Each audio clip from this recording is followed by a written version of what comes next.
कड़वा पानी। मेरे प्रियो माराह, जहां कड़वा पानी था उसको देखने के लिए हम निर्गमन 15 उसका 23 में देख सकते हैं। एक ऐसी चीज जिसके लिए हमें लोगों को मसीही जीवन में तैयार करना है, वह है निराशा। मेरे प्रियो, हमारे जीवन की यात्रा में कड़वाहट के अनेक स्थान होंगे। हमें विश्वासियों के रूप में यह जानना होगा कि अपने व्यक्तिगत जीवन में कड़वाहट को कैसे दूर किया जाए, क्योंकि कड़वाहट बहुत बहुत खतरनाक हो सकती है। हिब्रू 12 उसका 15 की चेतावनी कहती है, कड़वाहट बहुत तेजी से पनपती है। अगर एक व्यक्ति में कड़वाहट है तो यह कड़वाहट की बीमारी कई दिलों में फैल जाएगी, क्योंकि कड़वाहट संक्रामक रोग के समान है जिसके द्वारा कड़वाहट दूसरों में आ जाती है। क्योंकि जब लोग दुखी होते हैं तो उनका हृदय कठोर हो जाता है और फिर वे परमेश्वर के अनुग्रह के विरोध करते हैं, जिसके द्वारा आपके जीवन में निराशा आएगी। मेरे प्रियो, हम व्यक्तिगत रूप से किसी भी स्थिति में कोई भी व्यक्ति से हमारे साथ जो वह करता है उससे निराश हो सकते हैं, लेकिन मूल बात यह होती है, कड़वाहट तब आती है जब कोई ईश्वर की कृपा से वंचित हो जाता है। पर मेरे प्रियो, हर परीक्षा और हर परिस्थिति के लिए परमेश्वर का अनुग्रह हमेशा हमारे लिए उपलब्ध है और इस पर विजय पाना और उससे उबरना हमेशा संभव होता है। तो फिर कड़वाहट पर काबू पाने की कुंजी क्या है? हमें निर्गमन 15 उसका 25 में बताया गया है कि कड़वाहट को दूर करने की चाबी पेड़ में थी। पेड़ स्पष्ट रूप से क्रॉस अर्थात क्रूस का एक आत्मिक चिन्ह है।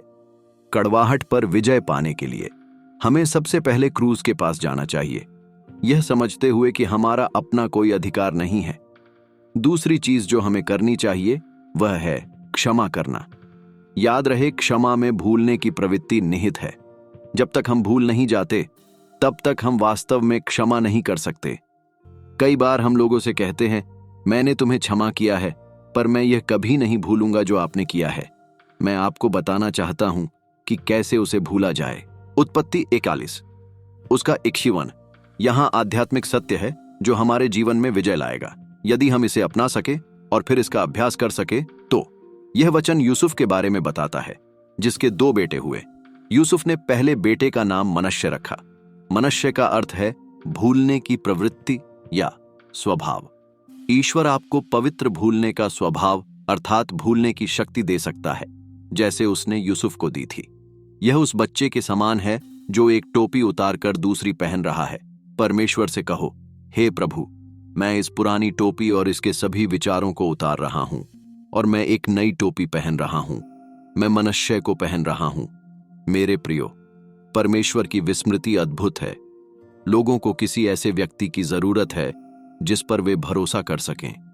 आज से कुछ साल पहले मेरे चर्च में एक भाई थे जिन्होंने मुझे मेरे सामने बहुत बुरी गालियां दी और उन्होंने मुझ पर अपनी नाराजगी दिखाई और अपने घर से मुझे भगा दिया था।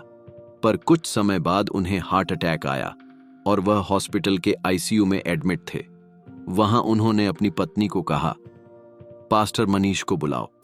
मेरे प्रियो, उन्होंने मेरे साथ कैसा व्यवहार किया था उसे मैं भूल गया था और तुरंत उनके पास गया।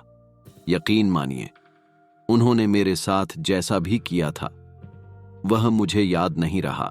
मेरे प्रियो, पवित्र विस्मृति जबरदस्त है। यह हमारी आत्मा को मुक्त रखती है। इस स्वभाव को हमें पति और पत्नी के साथ उपयोग करना चाहिए। इसे हमें बच्चों और माता पिता के साथ उपयोग करना चाहिए और इसका उपयोग चर्च में विश्वासियों के साथ करना चाहिए। इसका अभ्यास सबसे पहले अपने घर से ही शुरू किया जाना चाहिए।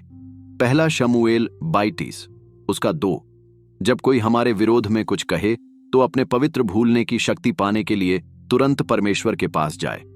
तभी हम उस भाई को देख सकेंगे, पर याद नहीं रख सकेंगे कि उसने क्या कहा है। इस माध्यम से हम शांति और विजय प्राप्त कर सकते हैं। इसका अभ्यास तुरंत शुरू करें ताकि आप मारा के पानी अर्थात अपने जीवन के कड़वाहट में विजय प्राप्त कर सकेंगे।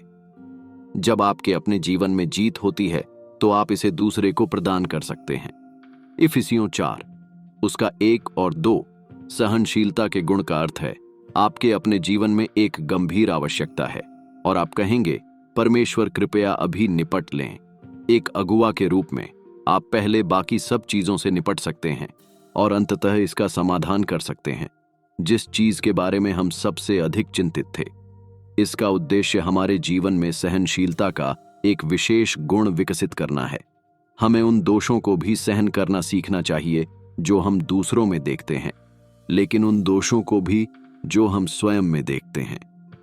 मेरे प्रियो, विवाह में सहनशीलता बहुत महत्वपूर्ण है। यह हर रिश्ते में बहुत महत्वपूर्ण है। फिर भी हमें यह मानना चाहिए कि किसी व्यक्ति के जीवन में मुद्दों से निपटने के दौरान परमेश्वर का अपना आदेश होता है।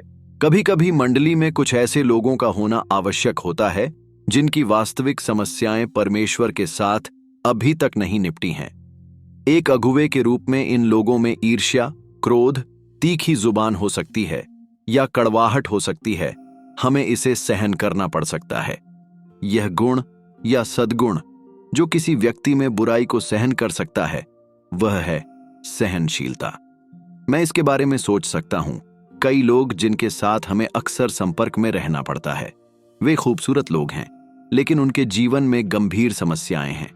कभी कभी हमें ऐसा महसूस होता है कि हम इन समस्याओं के कारण उनसे संगति तोड़ दें, परंतु परमेश्वर बार बार कहता है, मैं अपने समय में इससे निपट लूंगा, पर मैं इसका उपयोग तुम में सहनशीलता विकसित करने के लिए कर रहा हूं।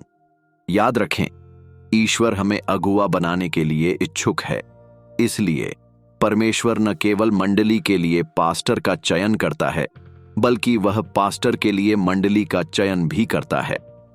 हमें अपनी मंडली के लिए ईश्वर को धन्यवाद देना चाहिए, क्योंकि उन्हें ईश्वर ने हमारे अंदर अपने गुणों और स्वभाव को विकसित करने के लिए कुशलतापूर्वक ऐसे लोगों को चुनता है कि हम में विकास हो, पुरानी बातों को भूलने का और सहनशील बनने का।